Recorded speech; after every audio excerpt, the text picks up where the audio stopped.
صدورنا ويسر لنا أمورنا واحلل عقدة من لساننا يفقه قولنا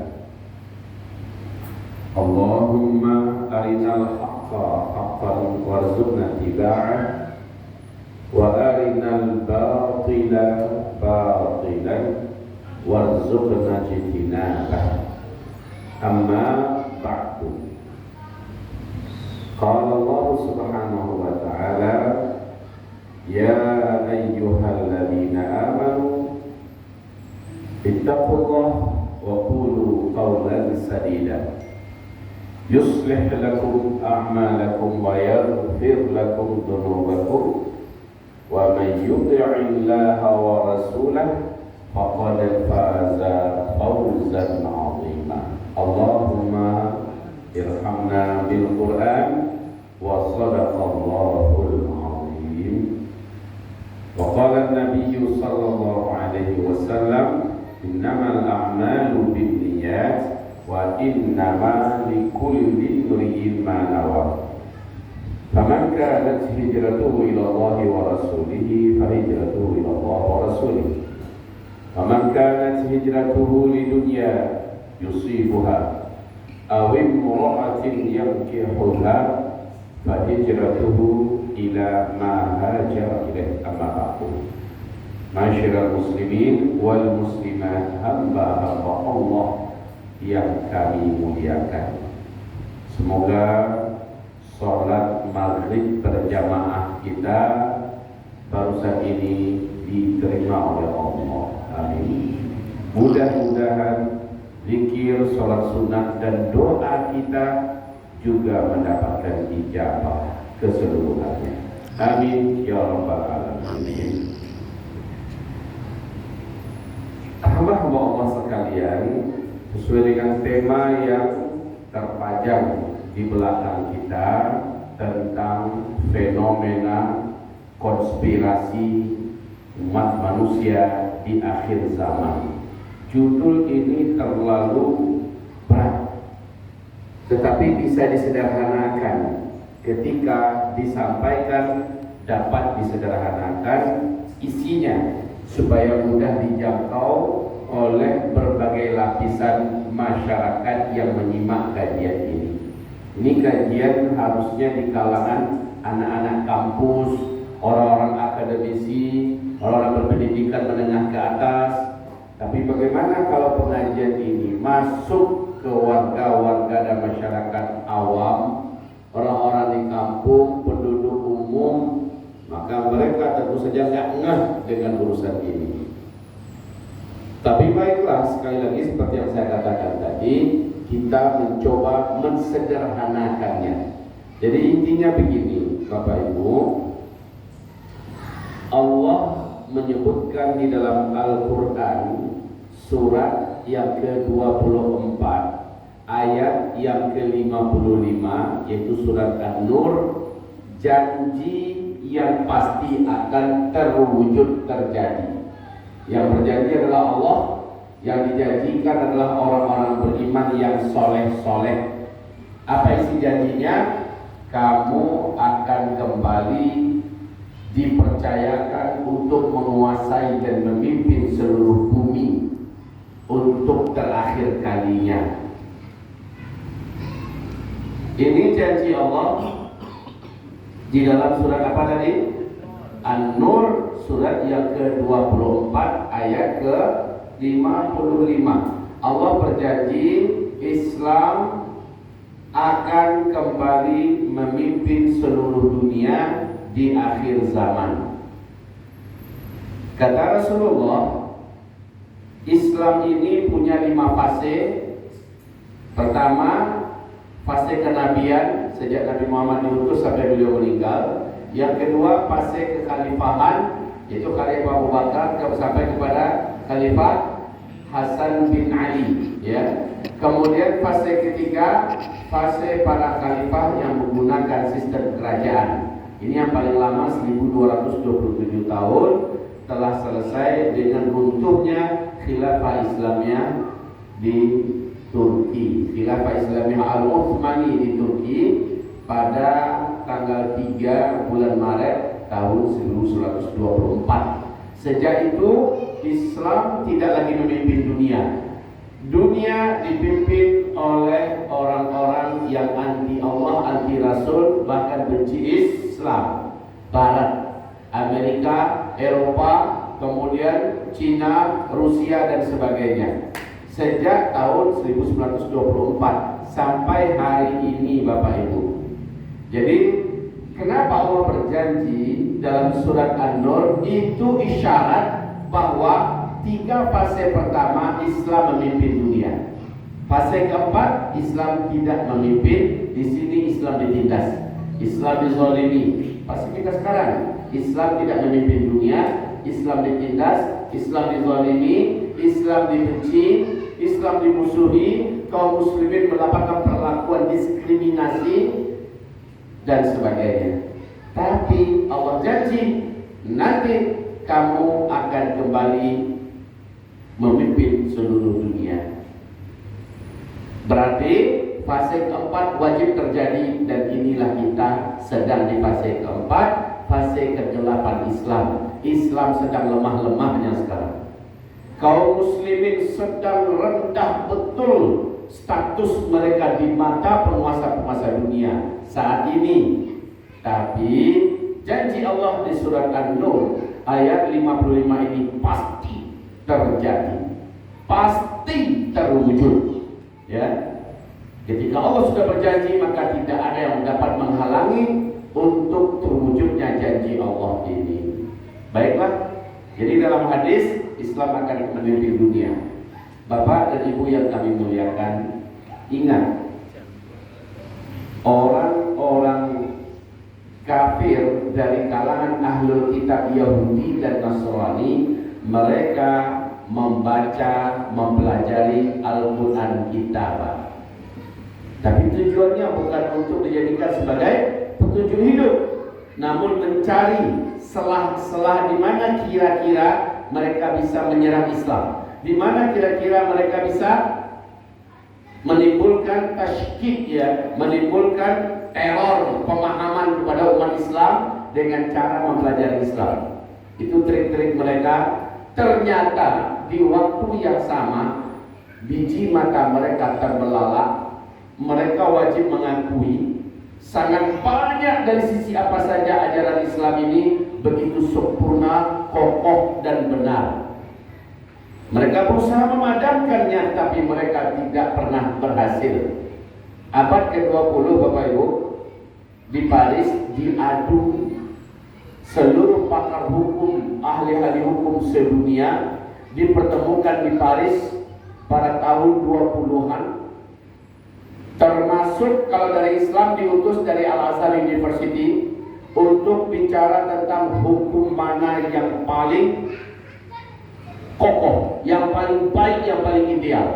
Berbagai pakar hukum dari berbagai negara-negara dunia berdatangan, mengadu dan berdebat.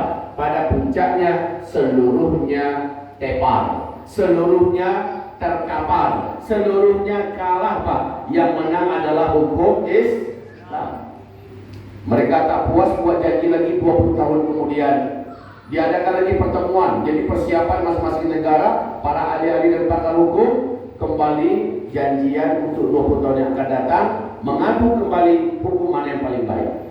Sekali lagi Islam keluar sebagai pemenang. 3 kali dalam satu abad itu Islam selalu sebagai yang terbaik. Dengan ini diyakini Islam adalah agama yang benar.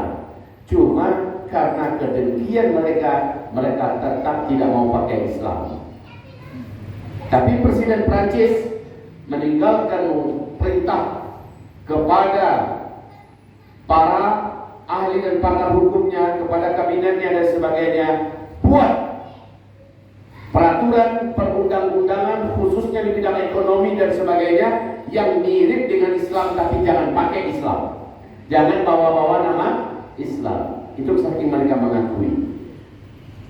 Di satu sisi yang lain, saat mereka mempelajari tentang hadis-hadis dalam Islam terkait dengan akhir zaman, mereka tahu persis bahwa ternyata nanti Islam akan kembali memimpin dunia. Disinilah mereka pada akhirnya berkonspirasi, sesuai dengan tema ya, berkonspirasi bagaimana cara menghalangi terwujudnya janji dalam Al-Quran dan dalam hadis-hadis Nabi tentang akhir zaman. Mereka mencoba bergerak, membuat makar, siang dan malam melakukan perundingan perempukan sambil terus beraksi untuk menggagalkan Islam memimpin dunia. Apakah mereka akan berhasil, Bapak Ibu? Nanti kita lihat. Pertanyaan saya kepada Bapak Ibu, setelah siang datanglah malam, setelah malam pasti terbit fajar, setelah terbit fajar terbitlah matahari, kan begitu kan? Sanggupkah kegelapan malam, termasuk penguasa-penguasa kegelapan malam, menghalangi terbitnya matahari? Tidak akan. Mereka tak akan sanggup. Seberapapun para vampir, Dracula, hantu, pocong, semua yang katanya penguasa kegelapan yang jahat-jahat, berusaha mereka agar jangan siang hari, agar jangan terbit matahari, mereka tidak akan pernah berhasil. Seperti itulah fakta di akhir zaman, Islam akan kembali memimpin dunia.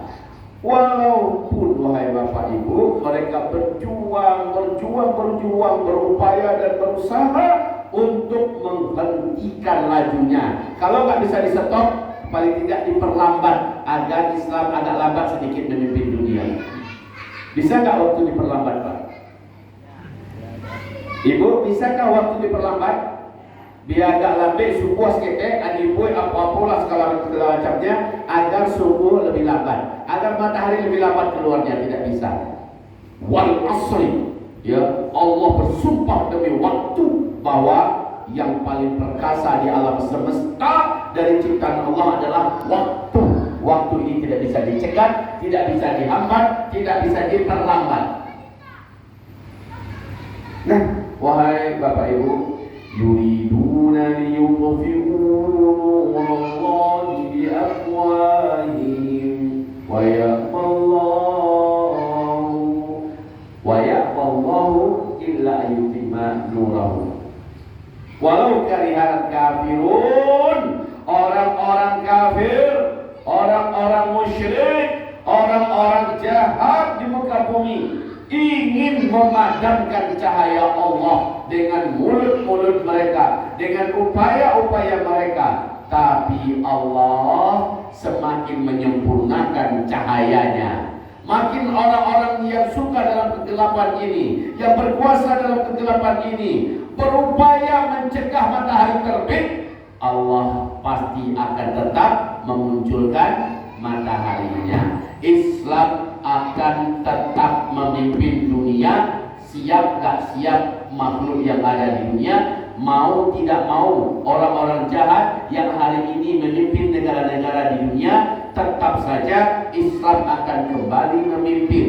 Tapi ada peranan orang-orang yang beriman, yang senantiasa bergerak, beramal soleh. Mereka lah yang akan mengantarkan dan melakukan persiapan terwujudnya kemenangan Islam di akhir zaman.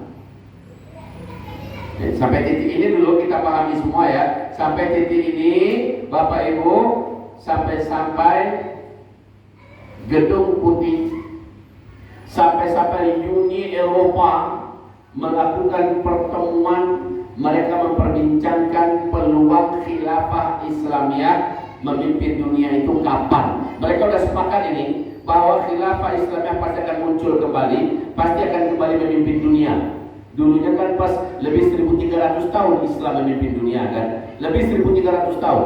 Lalu ketika khilafah Islamiyah Al-Uthmaniyah di Turki runtuh, mereka yang mengambil tampuk kekuasaan dunia.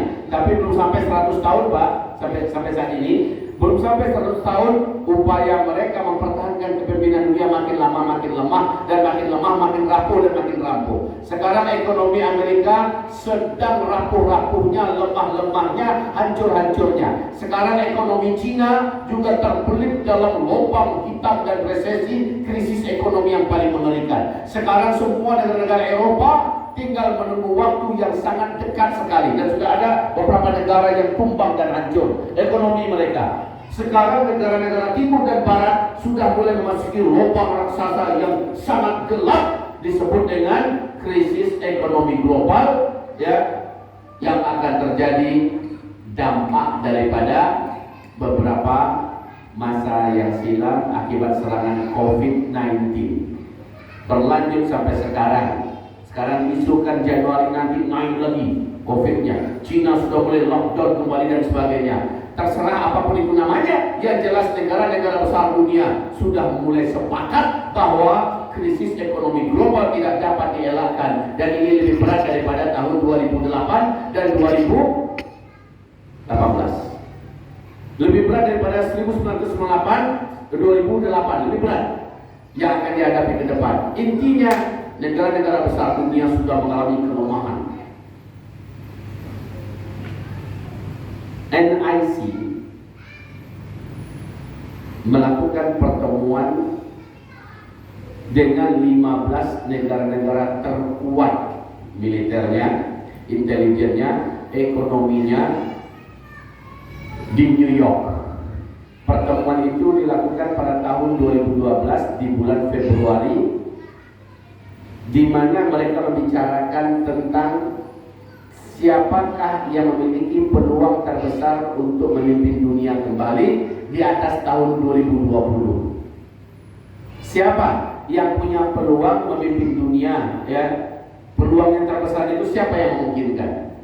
Maka jatuhlah pilihan mereka yang pertama, masih Amerika Serikat. Opsi kedua, mereka sepakat. Opsi kedua, kalau Amerika tidak mungkin, Cina. Opsi ketiga, gangster-gangster mafia global, ya, kaum elit global, mereka yang akan memimpin dunia. Opsi keempat, khilafah Islamiyah. 4 opsi ini akhirnya dibedah satu persatu. Dibedah satu persatu. Yang bicara adalah para pakar intelijen besar dunia. Negara-negara memiliki ekonomi, memiliki militer, memiliki intelijen, memiliki media yang terhebat di seluruh dunia. Gabung seluruhnya dengan negara besar dunia. Yang mereka bicarakan adalah pemimpin dunia di atas 2020 siapa. Nah, yang pertama yang mereka diskusikan Amerika dulu. Peluang Amerika.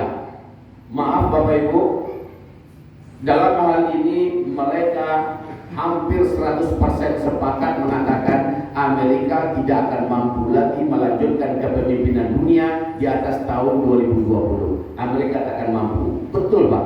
Secara segi apa saja Amerika sekarang sudah tamat, sudah selesai. Macan ompong masa lalu, suaranya memang besar, kesan-kesan mereka pernah berkuasa itu memang masih ada, ya, tetapi dalam segala hal mereka hancur. Di segi ekonomi, negara yang terjerat utang paling besar dan paling dalam adalah Amerika Serikat. Di segi militer, mereka memang masih banyak jumlahnya, senjatanya masih banyak, tapi moralitas dan daya tempur pasukannya sudah hancur sehancur-hancurnya. Tak bisa diharapkan, tak bisa diandalkan. Pastinya apa? Bagaimana larinya mereka terkencing-kencing dalam keadaan ketakutan ketika mereka diusir oleh pasukan tempur mujahidin Islam di Afghanistan. Betapa memalukan keadaan mereka. Mereka tak sempat bawa barang-barangnya, diusir dalam keadaan hina. Amerika sekarang sudah tidak dianggap lagi oleh Cina, apalagi oleh Rusia dan sebagainya. Pokoknya di segi apa saja udah lemah. Amerika memang tak mungkin memimpin dunia. Selanjutnya, setelah Amerika dipastikan tak akan mungkin mampu melanjutkan kepemimpinan dunia di atas tahun 2020, pembicaraan kedua fokus kepada Cina. Peluang Cina untuk memimpin dunia di atas tahun 2020 dikaji, dibedah dan dibedah oleh para pakar dan ahli di 15 negara terkuat dunia ini. Pada akhirnya Lebih 87% peserta yang ada mengatakan bahwa Cina tak akan sanggup dan tak akan mampu menjadi pemimpin dunia di atas tahun 2020. Iya, Cina punya kelebihan di sini, di sini, di sini, di sini. Cina punya keunggulan di situ, di situ, di situ. Tapi kelemahan Cina sangat fundamental adalah ini.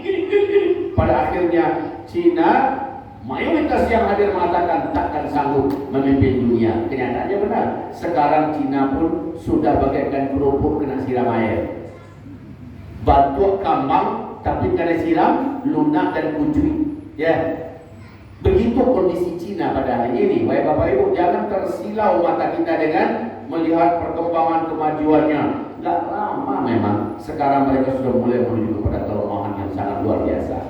Setelah Cina rontok, maka yang ketiga yang didiskusikan oleh 15 negara pemilik intelijen terkuat dunia ini, yaitu kaum elit global.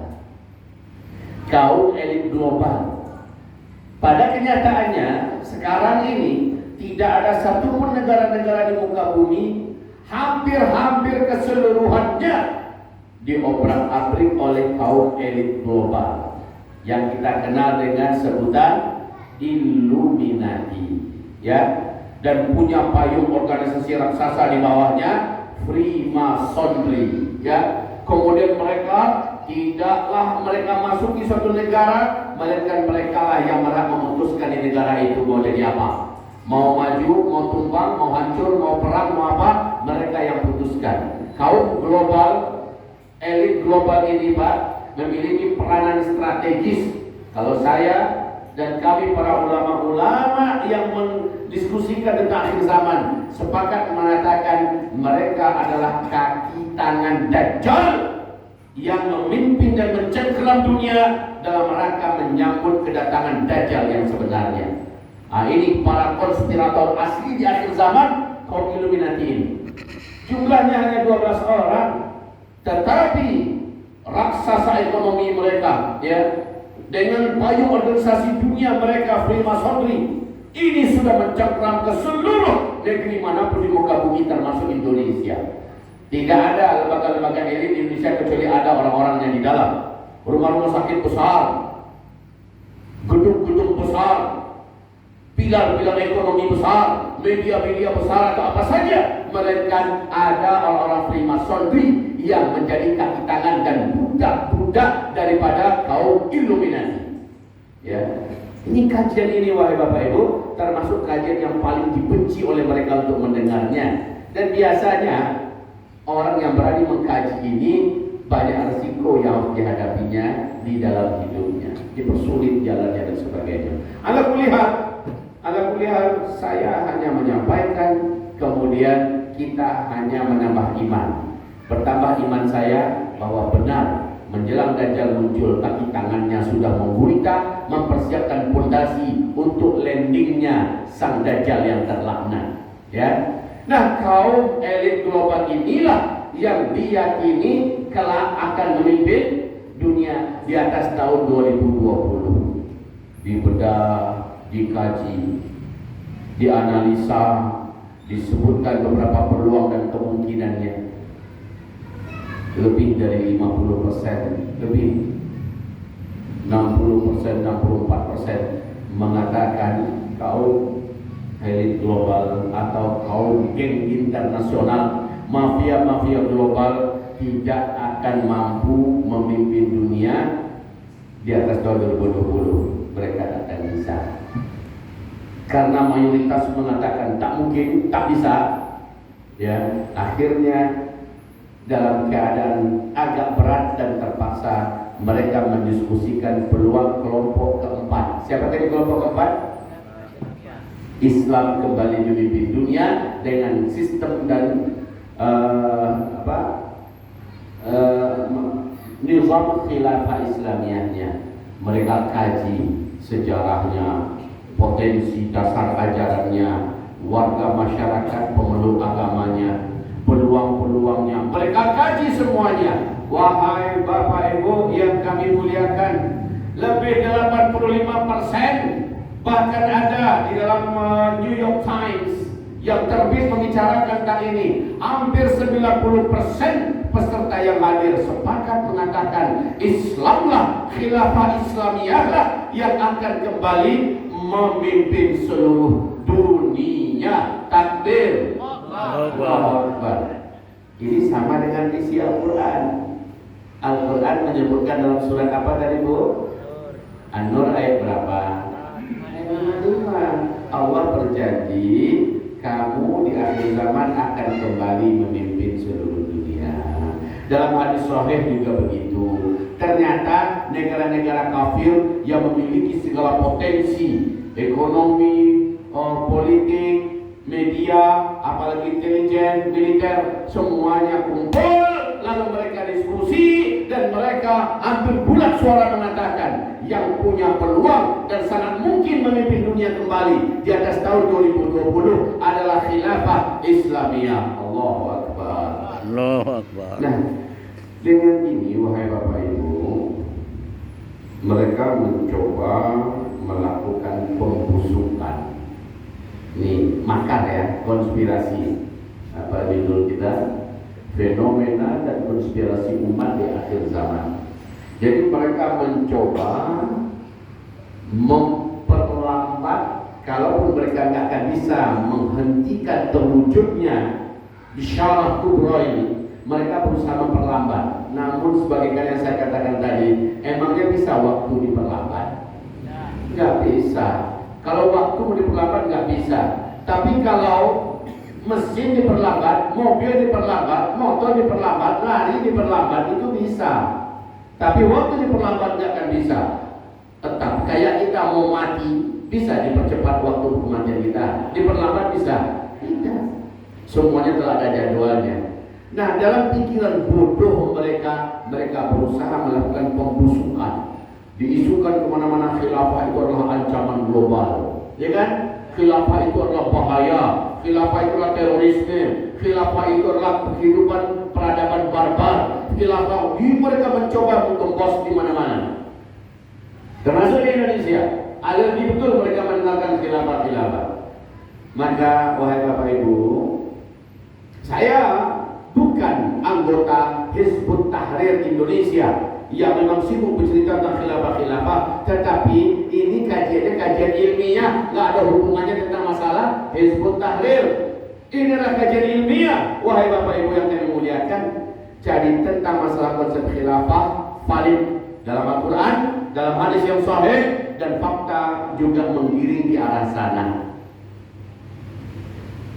Bapak Ibu yang kami muliakan, nanti pas waktu Isya masuk, kita azan, kita sholat, ya. Habis itu kita sambung ya beberapa saat setelah itu, supaya mantap oleh Bapak Ibu betapa sahihnya kabar besar dari Allah dan Rasulnya, serta betapa mandul dan tumpulnya upaya-upaya musuh-musuh Islam yang berkonspirasi untuk memadamkan janji Allah ini. Ya, nanti pas waktu Isya masuk, azan kita. Berapa menit lagi insya Allah? 5 menit lagi, tak lama lagi. Baik Bapak Ibu yang muliakan, tapi setelah Isya paling kita lanjutkan kira-kira 15 menit atau 20 menit selesai. Kalau ada diskusi dan tanya jawab, kita buka ruangannya ada 10 menit dan selesai. Baik ya. Sekarang wahai Bapak Ibu yang kami muliakan, janji Allah itu dipelajari oleh orang Yahudi. Janji Allah dan hadis-hadis Nabi dipelajari oleh orang Nasrani. Dan mereka juga di kitab suci mereka ada gambaran bagaimana kondisi di akhir zaman. Bagaimana kondisi di akhir zaman. Hanya saja, alhamdulillah ada papan tulis. Saya nggak nyangka, pikir tadi nggak ada ya. Kalau ada dari awal saya sudah nulis tadi. Ya, baik Bapak Ibu yang kami muliakan, bahwa mutlak janji Allah itu akan terjadi, dan ini sudah masuk dalam diskusi politik tingkat atas internasional dan dunia mengarah ke sana. Bapak Ibu tahu apa yang dibuat oleh mereka sekarang tentang COVID-19?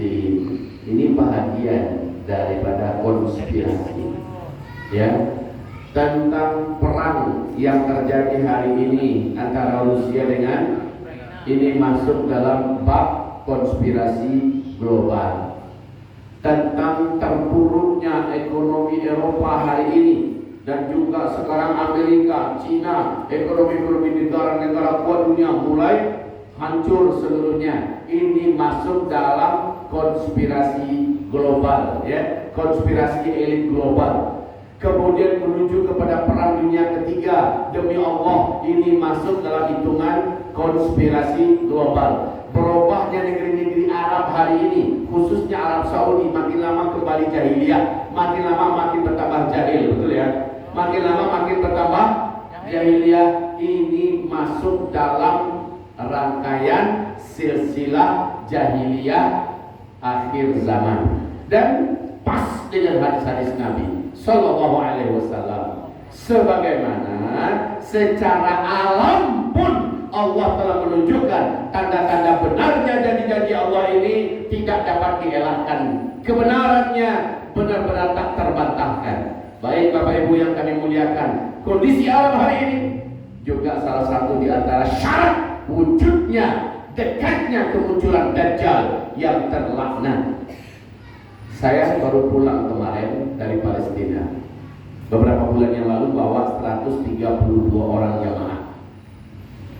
Baru pulang ke Mekah dulu, ke Madinah, habis itu ke Yordania, langsung ke Palestina. Di Palestina kami lebih kurang ada 6 hari 6 malam di sana. Wahai Bapak Ibu, kondisi Palestina kata Rasulullah di akhir zaman, negeri yang paling aman, negeri yang paling kuat, negeri yang paling diberkahi, dan Allah akan menjaga melindungi orang-orang yang tinggal di dalamnya hanyalah Baitul Maqdis dan sekitarnya, yaitu Palestina hari ini. Di Sahih Imam Muslim Rasulullah bersabda, "Hai Abdullah ibnu Rawahah, engkau akan mendengarkan nanti di akhir zaman khilafah Islamiyah dikumandangkan di Baitul Maqdis. Jika engkau mendengarkan pengumuman berdirinya kembali khilafah Islamiyah, hai Abdullah ibn Rawahah, saat itu hijrahlah engkau segera ke Palestina, negeri yang paling aman dan paling makmur saat itu, dijaga oleh Allah dan malaikat-malaikat Allah, adalah Baitul Maqdis dan sekitarannya, Palestina. Sementara saat itu Madinah Al-Munawwarah akan dalam keadaan kacau dan chaos. Mekah dan negeri-negeri Arab serta dunia akan dalam keadaan perang, bencana terjadi, darah tumpah di mana-mana. Negeri yang paling aman adalah Palestina. Kita lanjutkan nanti setelah sholat Isya. Mari kita stop dulu. Subhanallah wa bihamdika, asyhadu an la ilaha illa anta, astaghfiruka wa atubu ilaik. Assalamualaikum warahmatullahi wabarakatuh.